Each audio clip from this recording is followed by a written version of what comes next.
Welcome to the MSDW podcast. I'm Jason Gumpert, editor at msdynamicsworld.com. On this episode, we are talking about business process modeling and how it fits into your next Dynamics ERP or CRM project from several points of view. This episode is sponsored by Mavim, makers of BPM tooling built on Microsoft technology. My guest is Edwin Jongsma, a Microsoft Channel veteran who now leads the North American business at Mavim. Edwin has been involved in a lot of Microsoft-focused ERP and CRM projects in his career. We talk about some of the subtle but important reasons why a focus on business process transformation and having a platform to support it leads to successful project outcomes. There are several angles to consider here. There are the software buyer's own business processes, of course, both the as-is and the to-be. But when you talk about business process modeling, or BPM, there's also the partner's expertise in the client's industry and how well that partner can monitor and improve their customers' processes to provide faster time to value. To make things more interesting, Microsoft is also an active participant in the BPM story, both through systems like Lifecycle Services, Power Platform, and its industry cloud model, and through the Catalyst methodology, which we will also explore. All right. Well, Edwin, welcome to the podcast. Thanks for joining me. Hey, hi, Jason. Thanks for inviting me. Yeah, I've been looking forward to it. This conversation is, really about what organizations can do to deploy Dynamics 365 finance and operations successfully, and it's a fairly complex topic. I thought maybe we could actually just start, though, with a little bit of an introduction for any of our listeners who don't know you, and maybe kind of what kind of work history you're bringing to the conversation today.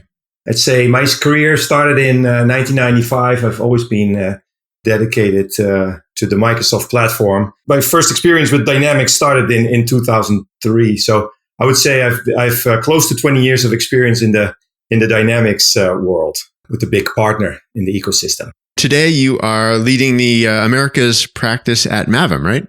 Yes. Mavim is a software company that focus on business process management. That's where we are recognized by Gartner, which is really important for ERP deployments. We have a lot of experience with that. And since the platform is fully based on the Microsoft stack, the Microsoft partner ecosystem is a logical choice.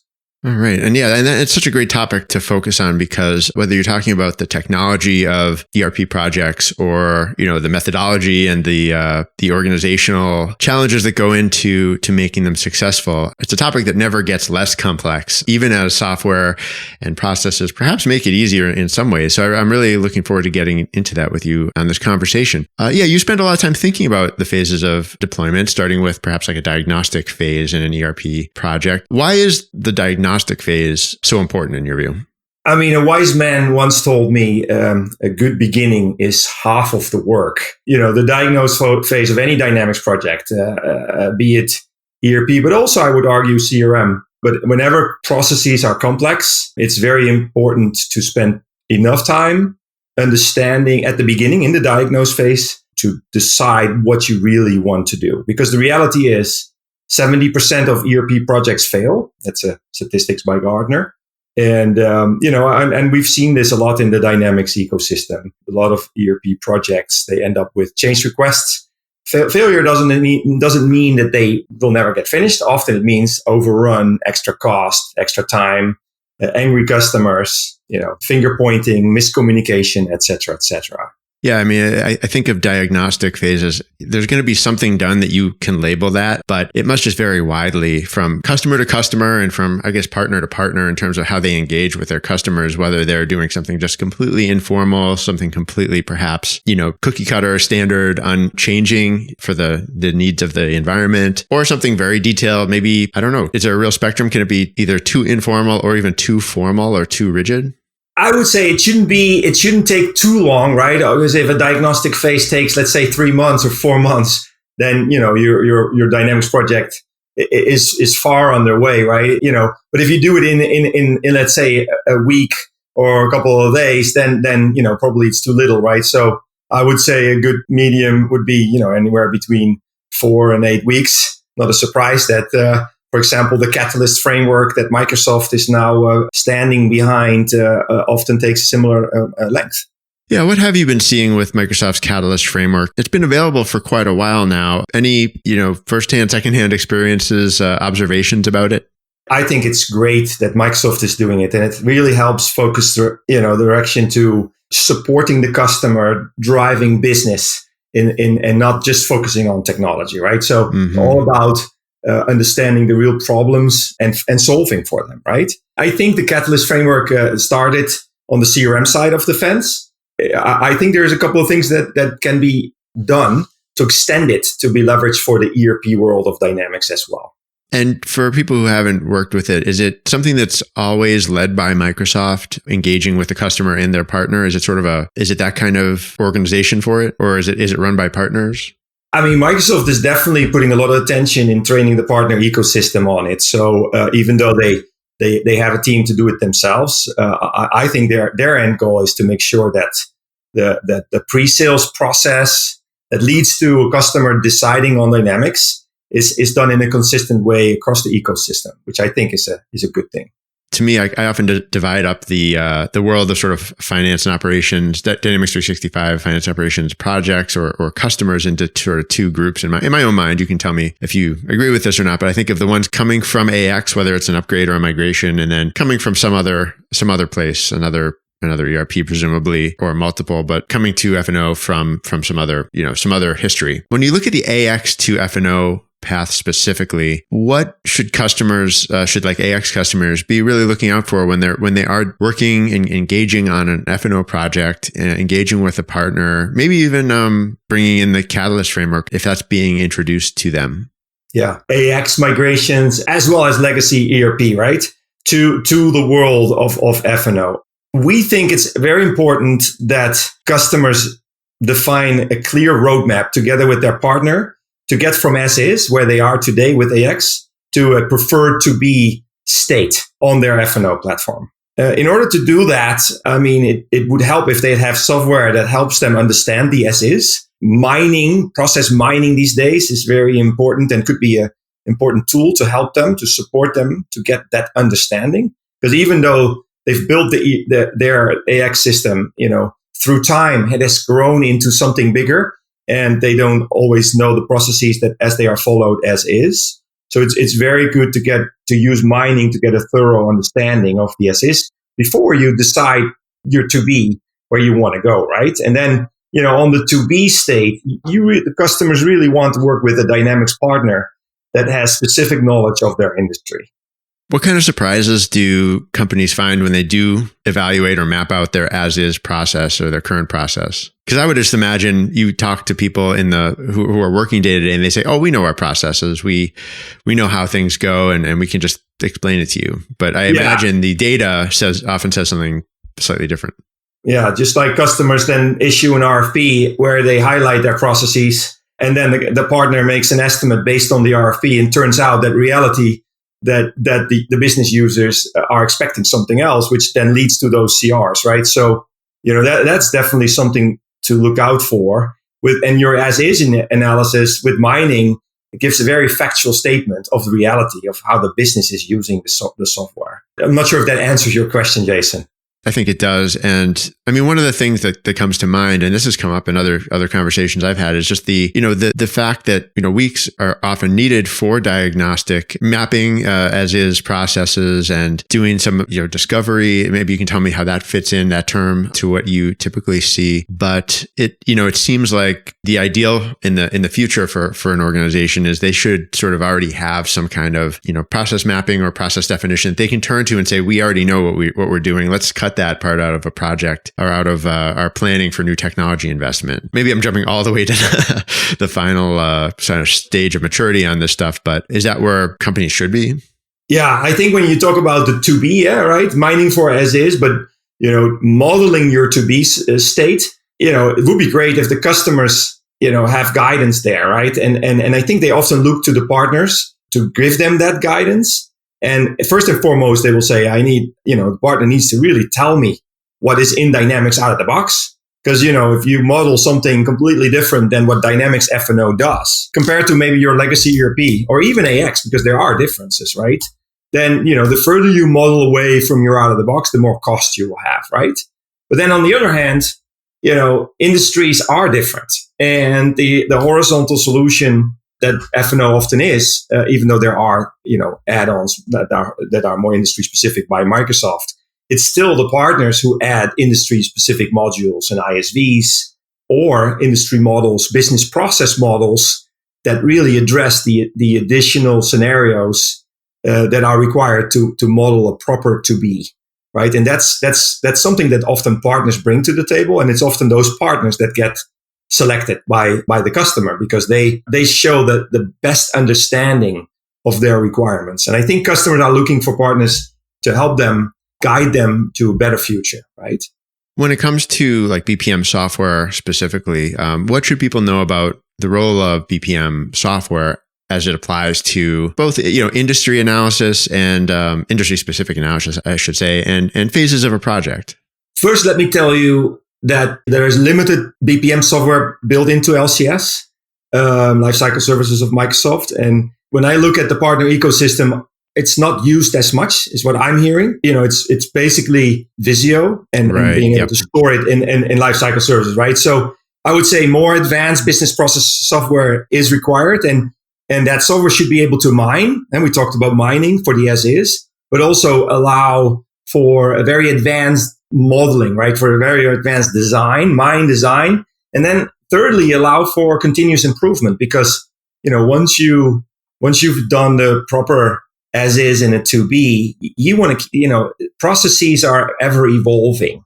So together with the customer, you want to keep that alive, even after go live, when the F&O system, but again, could also be a CRM system for services or for field service, continues to evolve from a process perspective.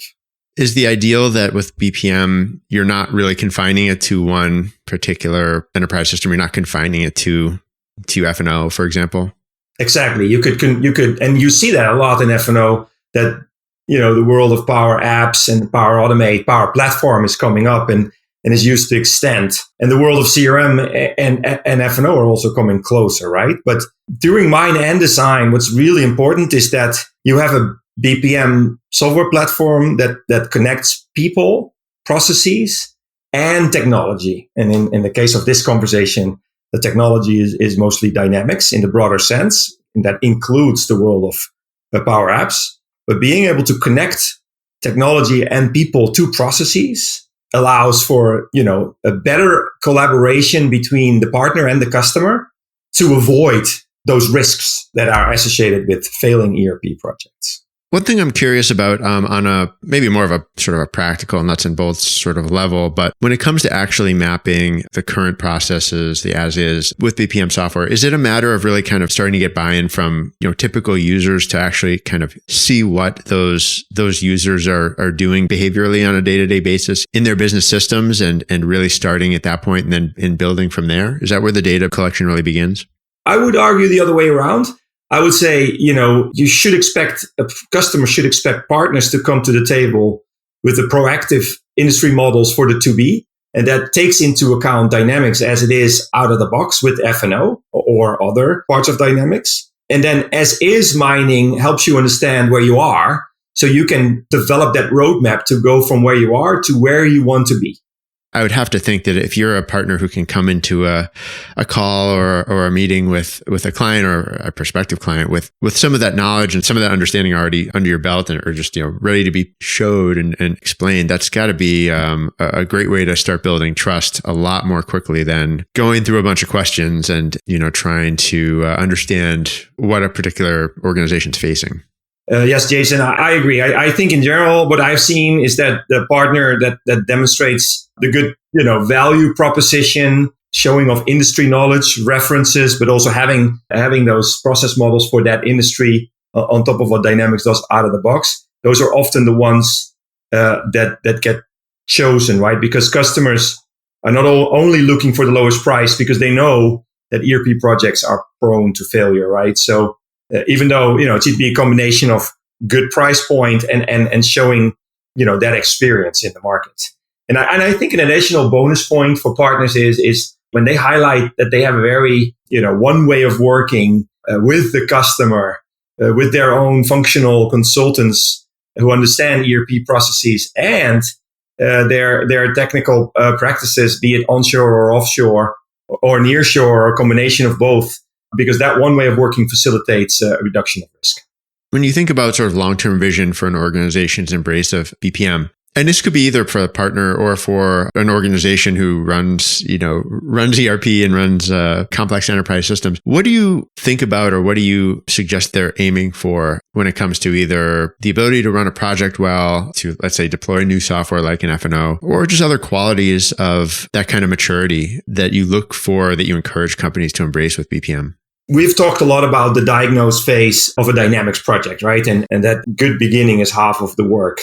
And I think if you then go from design and you've selected the partner and you go into the design phase of a typical dynamics project, basically you can leverage and reuse all that wealth of knowledge that you gathered in the diagnose phase and go deeper on it, right? So go to the more deeper requirements. And that should be an interactive process that you do together with the customer, where you help the customer navigate and also, avoid pitfalls, because the decisions made there, those bad decisions lead to change requests and miscommunication happening there. You can resolve it by having a good collaboration platform in one visual language, which is business process management, together with the customer. Okay, well, can you talk to me more about some of the other phases of a project? What comes after that?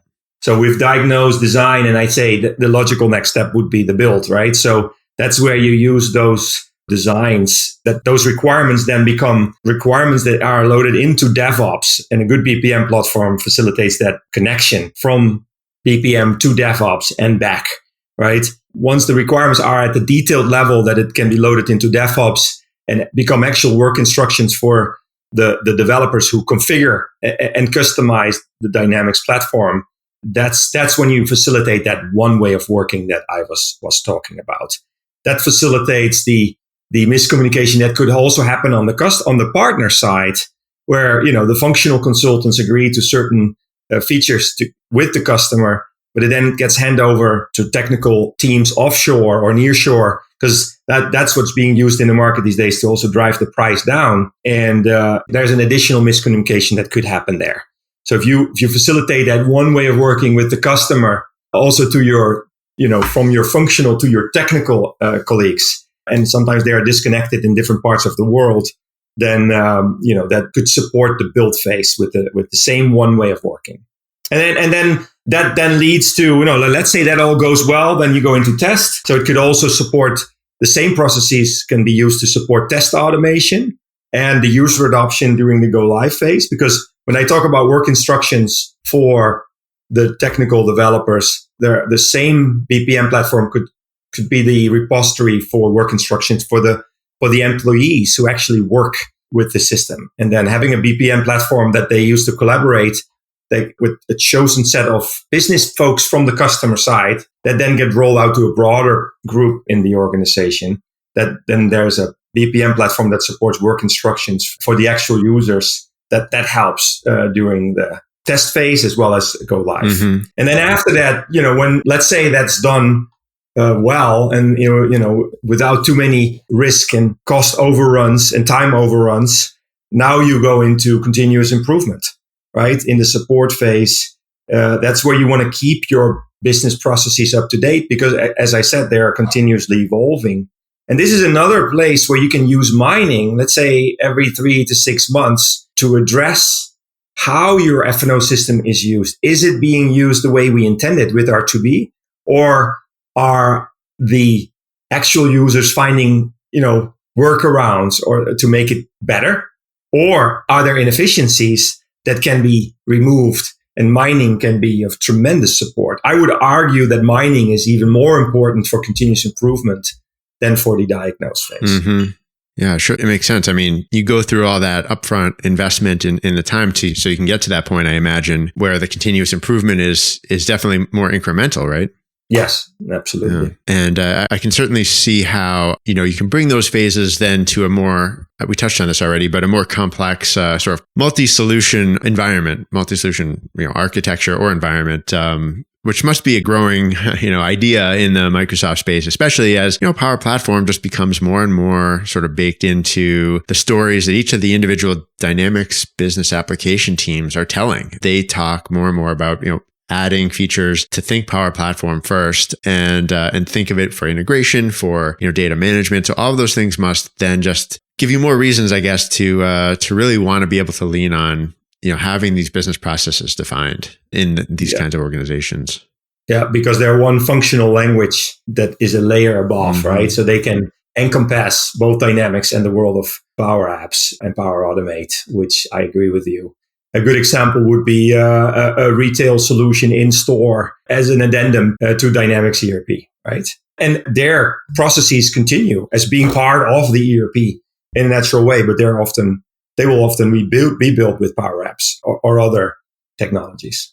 Sure. And, just the whole ethos of Power Platform, the idea that Microsoft is they're giving different messages to different groups, obviously, but for users, part of the story is, hey, if you're a citizen, if you're a user, if you're a power user of a product and a process doesn't seem right to you, build some kind of either interface through an app or an automation that makes your job easier. Well, I've had conversations like this for several years at this point, given Power Platform's age, I guess you'd say, and it's sort of a double-edged sword. It sounds great on the one hand, empowering people, but on the other hand, it's a real sort of uncertainty for the organization if you're trying to standardize and you're trying to optimize as an organization, right? And you don't know that perhaps someone has started doing their job with some different tools that they built themselves that maybe help them, but leaves the rest of the team in the dark or something.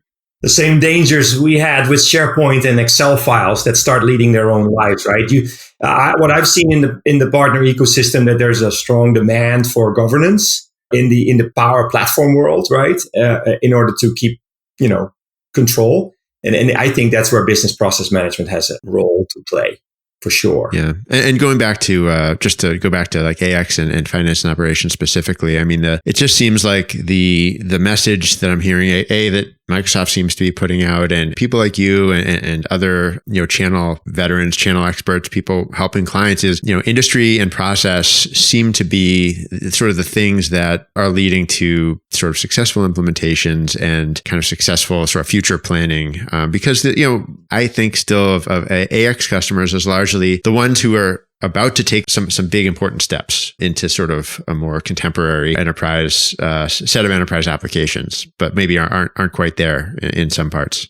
Yeah, completely agree. Technology is always harder than it seems, right? And customers understand their processes. They understand the visual language that is business process management. So it helps govern both the world of a Dynamics project and as you say, the world of Power Apps as well, because going back to Power Apps, Microsoft is talking about citizen development, right? But that could work for simple applications, but once Power Apps become more complicated, it's still a technical platform. And I would argue that business process management is a true citizen development language.